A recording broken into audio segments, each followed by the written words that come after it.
I want to talk to you today about the evolution of the social revolution. You know, where we are, how we got here, where we're going into the future. Sound like a plan? Sounds good. All right. Where did we start? In the beginning. In the beginning, in the early 90s, there was this thing called these BBSs, bulletin board systems. These were kind of single post type sites. The user content was rather sketchy. We had a lot of hacking information. We had the dawn of the viruses, and thank goodness somehow people put up adult content all on these bulletin board systems. Well, that wasn't quite the interface that people were kind of searching for. And so corporate America launched its first attempt to reach into the masses through its online services. The first one being CompuServe. Y'all remember CompuServe? When CompuServe first hit, it was a low $60 an hour to connect to the internet. Boy, a price that everybody could afford.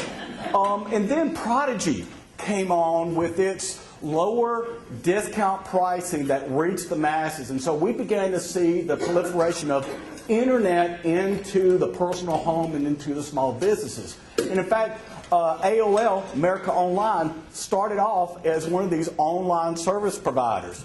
And they were the ones that helped us introduce personal email accounts. Anybody still have an AOL account? All right, we got a few. That's good. That's good.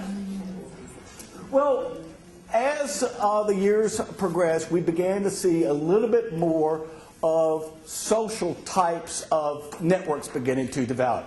Kind of social. First ones that kind of get up were the dating sites and the class finders, you know, classmate finders. These were the kind of first sites to try to connect people one to another. They included profile pages, including static pictures, and so we began to try to find ways of connecting people known and unknown to us. Then the first really true social networking site was created called 6 Degrees. Anybody ever go on 6 Degrees or ever see this one? This was in the late 90s. It had a profile and it allowed friends to connect with friends. Had over 1 million people subscribed to it in its heyday. I found that interesting as it was sold for $125 million in 2000 and closed in 2001. There's themes going on here. Pay attention to what's kind of going on. All right. Then we began to see role-playing games. Anybody here got World of Warcraft addicts at home? Nobody else has that? Just me? I got teenagers hooked on World of Warcraft.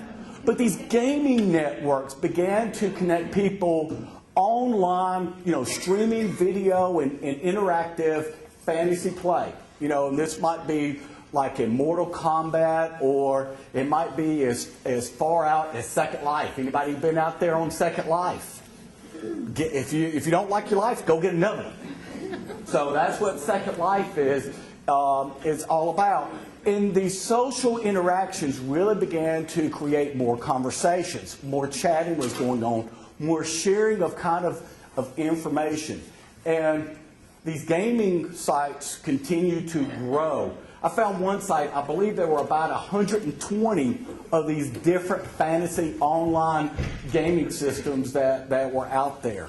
And so they're still there. They're not going away. So people will continue to interact in these gaming sessions. Kind of interesting, a small side note. You know, y'all all seen the movie now, Avatar, you know, which is that fictitious character. That's what Second Life is creating an avatar. Read the story about this one man who got divorced because his avatar was having an affair on Second Life with somebody else's avatar. So I say, get a life. And he goes, guess he did.